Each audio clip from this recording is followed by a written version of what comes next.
திருமதி சசிகலா அவருடைய body language எப்படி இருந்தது? அவங்க முதல் முறையாக வந்து செய்தியாளர் சந்திக்கிறாங்க, நள்ளிரவு 1:15 மணிக்கு அவங்க செய்தியாளர் சந்திக்கும் போது அவங்களுடைய கான்பிடன்ஸ் லெவல், நம்பிக்கை அளவு, அவருடைய பாடி லாங்குவேஜ், உடல் மொழி எப்படி இருந்தது திருராஜா? அதிமுக பொதுச் செயலாளர் திருமதி வி கே சசிகலா சற்று முன்பு போயஸ் இல்லத்தில் செய்தியாளர்களை சந்தித்தார்.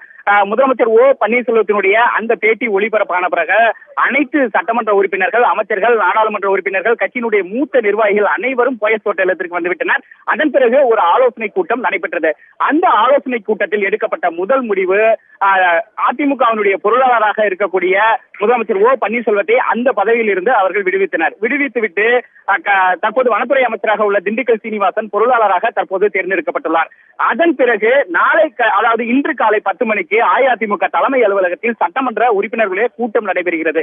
இந்த தகவல் இரண்டும் முதலில் நமக்கு கிடைத்தது.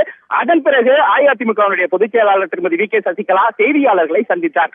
வெளியே வந்து அவர் அங்குள்ள தொண்டர்களிடம் உற்சாகமாக கையசைத்தார். கையசைத்த பிறகு நாம் அவர்களிடம் கேள்வி கணைகளை தொடுத்தோம்.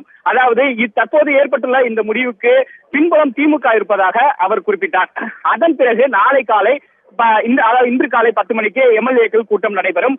அனைத்து சட்டமன்ற உறுப்பினர்களும் இங்குதான் உள்ளனர், நாங்கள் ஒரு குடும்பமாக தான் உள்ளோம் என்று தெரிவித்தார். அதே போல் வந்து அவரை நிர்பந்தித்து கையெழுத்து வாங்கப்பட்டதாக கூறப்பட்டதே என்ற ஒரு கேள்வியும் எழுப்பினோம். அதற்கு அவர் நிர்பந்தித்து நாங்கள் கையெழுத்து வாங்கவில்லை, அவரையாவது அந்த கையெழுத்தை போட்டுக்கொள்ள முன்மொழிந்தார் என்ற அந்த கருத்தையும் தெரிவித்தார். அதன் பிறகு தற்போது பொருளாளர் பொறுப்பில் இருந்து அவர் நீக்கப்பட்டுள்ளார். அடுத்தது கட்சியினுடைய அடிப்படை உறுப்பினர் இருந்து நீக்கப்படுவாரா என்ற ஒரு கேள்வியை எழுப்பினோம். அப்போது அவருடைய ரொம்ப தீர்க்கமாக இதுவரை பார்க்காத அளவில் கண்டிப்பாக நீக்குவோம் என்று ரொம்ப உறுதிபட தெரிவித்தார். அந்த காட்சிகளை நாம் நேரடியிலே பார்த்திருக்கலாம். அதன் பிறகு தெரிவித்துவிட்டு நாளை காலை 10 மணிக்கு சந்திக்கலாம் என்று விட்டு அவர் தற்போது தொண்டர்களிடையே கையசைத்து விட்டு தொண்டர்கள் உடனே அவரை பார்த்து உற்சாகத்தோடு கையசைத்தனர். அதன் பிறகு அவர் இங்கிருந்து இல்லத்திற்கு சென்று விட்டார். தற்பொழுது அதிமுக இந்த போயஸ் இல்லத்தில் ஏராளமான தொண்டர்களும் கட்சி நிர்வாகம் தற்போதுதான் வெளியாகியுள்ளனர். அனைத்து சட்டமன்ற உறுப்பினர்களும் இங்கு வந்துவிட்டனர்.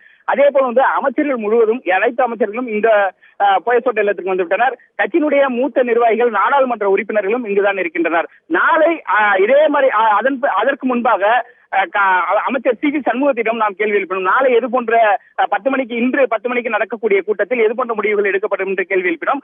அதர் சட்டமன்ற கட்சி தலைவராக ஏற்கனவே எப்படி தேர்ந்தெடுக்கப்பட்டாரோ அதே மாதிரிதான் ஒரு நிகழ்வு, அதாவது அது போல ஒரு தீர்மானம் இன்று முன்மொழியப்பட இருப்பதாக நமக்கு தெரிவித்தார்.